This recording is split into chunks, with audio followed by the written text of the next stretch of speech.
আসসালামু আলাইকুম, সবাই কেমন আছেন? আজকে আমি আপনাদেরকে আপনার পিসির গুরুত্বপূর্ণ একটা বিষয় নিয়ে কথা বলবো, অর্থাৎ আপনার পিসিতে রাখা যে র্যামটা সেটা কত জিবির এবং কোন ডিডিআর অর্থাৎ ডিডিআর 1 2 3 4 কোন ডিডিআর রয়েছে সেই স্লটটার সম্পর্কে আমি আপনাদেরকে কথা বলবো।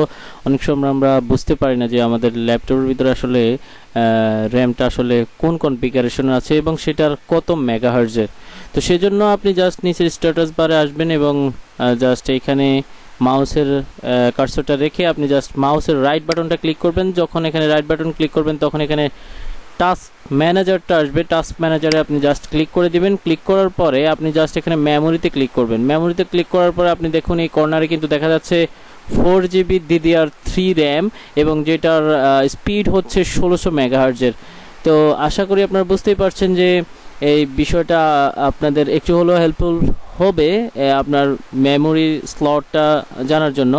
তো যদি আপনাদের একটু হলেও হেল্পফুল হয় অবশ্যই আমার ভিডিওতে একটি লাইক করবেন, কমেন্ট করবেন এবং সাবস্ক্রাইব করবেন এবং পাশে থাকা বেল বাটনটি অন করে দেবেন অবশ্যই, যেন পরবর্তী ভিডিওটি সবার আগে আপনার কাছে চলে যায়।